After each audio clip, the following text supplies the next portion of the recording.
बाजी लगा लो, या कल 12 बजे दिन में तुम हमारी खैरियत पूछ लेना, हम तुम्हारी खैरियत पूछ लेंगे।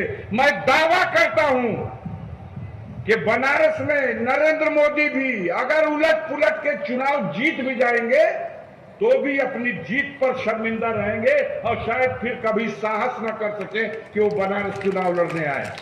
और देखा आपने, जब गणना हुई 4 घंटा पसीना छू रहा था मोदी का।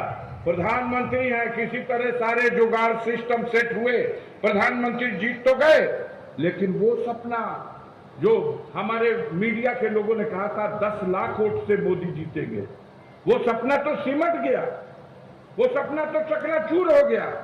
जो मीडिया ने कहा था उत्तर प्रदेश में समाजवादी पार्टी को 1 सीट नहीं मिलेगी, वो समाजवादी पार्टी अपने दम पर भारतीय जनता पार्टी के सबसे मजबूत किले में भारतीय जनता पार्टी को चारों खाना चित पटक करके उनको इस बात का एहसास करा दिया, तुम्हारी औकात 33 सीट है, हमारी औकात 37 सीट है। अगर तुम अपने गठबंधन की सीटों को जोड़ोगे तो तुम 33 से 36 हो जाओगे, हम अपने गठबंधन की सीटों को जोड़ेंगे तो हम 37 से 43 हो जाएंगे। इसलिए किसी भी दशा में अब उत्तर प्रदेश के नौजवानों को, पार्टी के कार्यकर्ताओं को यह सबक लेकर के चलना है कि आने वाला 27 एक चुनौती है आपके लिए। जनता का रुझान आपके पक्ष में है, वो सवाल बोल चुके हैं हमारे जिला अध्यक्ष, इसलिए मैं दोहराना नहीं चाहता हूं। भारतीय जनता पार्टी के लोग अब घूम घूम के कह रहे हैं कि गुमराह कर दिया गया, जनता को कहा गया कि संकट है संविधान पर, इसलिए जनता गुमराह होकर वोट कर दी। नहीं, ये संकट सचमुच था। लल्लू सिंह जो इनका संसद सदस्य है, फैजाबाद से हार गया चुनाव, उसने डंके की चोट पर प्रेस में खड़े होकर के कहा था कि अगर हमें 2/3 बहुमत मिला तो हम देश के संविधान को बदल देंगे।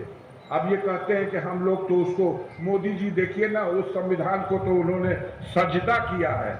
वो संविधान, अरे भाई अब गंजे को नाखून ही नहीं है तो क्या करेगा।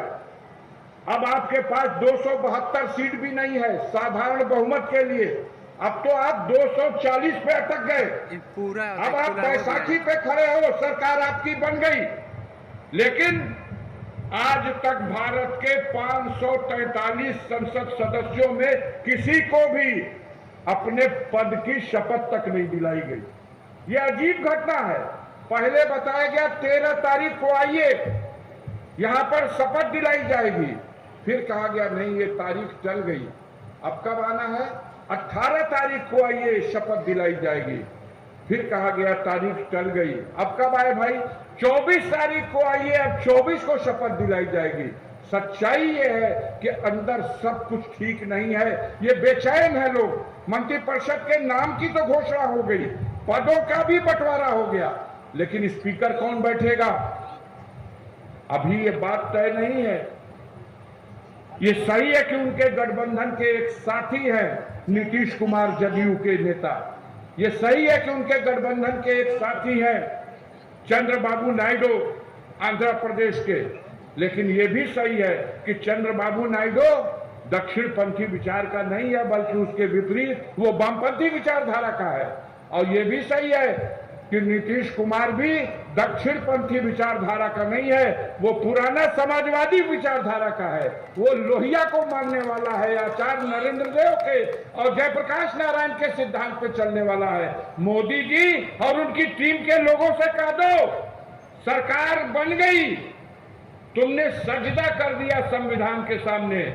अगर संविधान के रास्ते से अगर तुम्हें जनता का बहुमत है तो संविधान के रास्ते से, संविधान के तौर तरीके से और कानून के रास्ते से अगर इस देश को चलाओ तो कोई बात नहीं है। लेकिन अगर तुमने संविधान के लिए अपने मन में जो कालिख पोत रखी है, जो मन मैला कर रखा है, उसकी सोचने की कोशिश करोगे तो न सिर्फ दिल्ली से बल्कि पूरे हिंदुस्तान से भारतीय जनता पार्टी का ये जनता सफाया कर देगी, क्योंकि जनता लोकतंत्र में सबसे बड़ी ताकत है।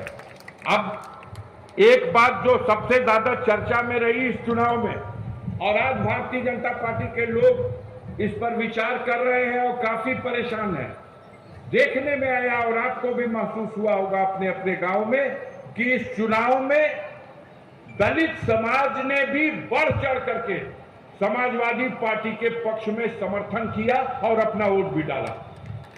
बैकवर्ड क्लास के लोगों में एक तरफ मौर्य समाज के लोग, चौहान, राजभर, निषाद, बिन मल्ला और समाज के तमाम जो छोटे छोटे समूहों में रहने वाली गरीब जातियां हैं, चाहे वो कुम्हार हो, चाहे वो गोड़ हो, चाहे वो खरवार हो, चाहे वो बढ़ी हो, चाहे वो नाई हो, ये सारी जातियों के लोगों ने इस बार समाजवादी पार्टी के उस फार्मूले पर जो माननीय राष्ट्रीय अध्यक्ष जी ने पीडीए का नारा दिया था, उस पीडीए के नारे पर अमल करते हुए जो कुछ काम समाजवादी पार्टी के लोगों ने कुछ दिनों पहले समाज को जोड़ने की नीयत से किया था, उसका भरपूर फायदा इस चुनाव में मिला है। और मैं कह सकता हूं, मैंने एक एक बूथ का अध्ययन कर लिया जहां समाजवादी पार्टी के आधार वोट गिने जाते थे।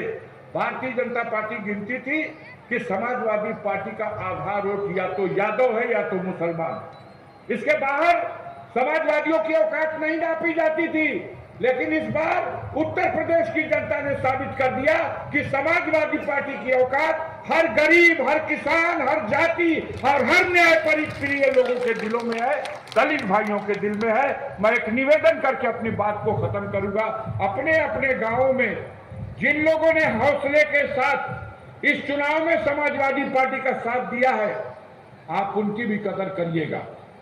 इस चुनाव में गठबंधन के जिन साथियों ने, कांग्रेस पार्टी के लोगों ने, जनाधिकार पार्टी के लोगों ने, मार्क्सवादी कम्युनिस्ट पार्टी, मार्क्सवादी लेनिनवादी पार्टी या कम्युनिस्ट पार्टी ऑफ इंडिया और आम आदमी पार्टी के लोगों ने जो इस चुनाव में गठबंधन हुआ था, इंडिया गठबंधन, उन तमाम घटक के लोगों ने जिनकी जहां जहां जितनी औकात थी, पूरी क्षमता से, पूरी ईमानदारी के साथ उन सब ने लपट करके इस लड़ाई को लड़ने में, आपको जीतने में पूरा योगदान और सहयोग दिया है। मैं इस मंच से अपने दिल की गहराइयों से उन सभी घटक दलों के नेताओं को, कार्यकर्ताओं को बहुत बहुत बधाई और धन्यवाद देते हुए अपने कार्यकर्ताओं से अनुरोध करना चाहूंगा कि उनका भी सम्मान करना। माननीय राष्ट्रीय अध्यक्ष जी ने भी बोला है, अभी कल बोला है, उसमें बोलने में मंत्र है, हमें जोड़ना है। विपक्षी सावधान हो चुका है, लोकसभा के चुनाव की इस पराजय से वो डर गया है।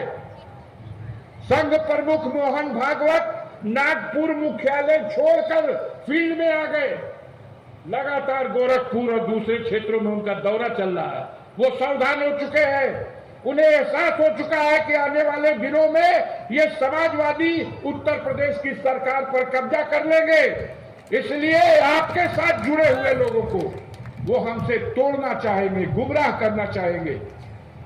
हम कहना चाहते हैं साथियों, इस मंच से दलित भाइयों ने, खासतौर से चमार जाति के लोगों ने, इस चुनाव में कोई बस्ती ऐसी नहीं बची है जहां उनका 20-25%, 50%, 75% जितनी क्षमता से हमारे समाजवादी पार्टी के नेताओं, कार्यकर्ताओं ने उनसे संपर्क बनाया, उसके अनुसार उन्होंने हमको इस चुनाव में मतदान किया है।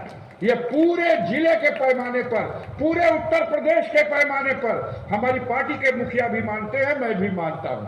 और मैं ये भी अनुरोध करना चाहता हूं, जो लोग नहीं दिए वोट वो भी निराश है और परेशान है, क्योंकि जिन्होंने अपनी पार्टी की नीति और आस्था के साथ हाथी के निशान का ही बटन दबाया है, वो आज निराश है, वो आज उदास हैं, इसलिए कि उन्हें पता है कि इन सामंतवादी फिरका परस्त ताकतों के खिलाफ अब नहीं लड़ने के मूड में है बसपा का नेतृत्व। अगर लड़ने के मूड में बसपा का नेतृत्व होता तो वो भी इंडिया गठबंधन के कतार में खड़ा होता। वो नहीं है इंडिया गठबंधन के कतार में, बल्कि इस बात का प्रयत्न किया गया कि लगातार उनके चुनाव लड़ने से फायदा भारतीय जनता पार्टी को पहुंचे। अब जो लोग समझ गए, जिन्होंने वोट कर दिया, अब जो नहीं समझ सके वो भी मन ही मन ये सोच रहे हैं कि जब लोकसभा में एक भी सदस्य नहीं होगा जब 403 की विधानसभा में अलग लड़कर के मात्र एक सदस्य जिताया जा सकेगा, तो कहां से बाबा साहब भीमराव अंबेडकर का सपना पूरा होगा?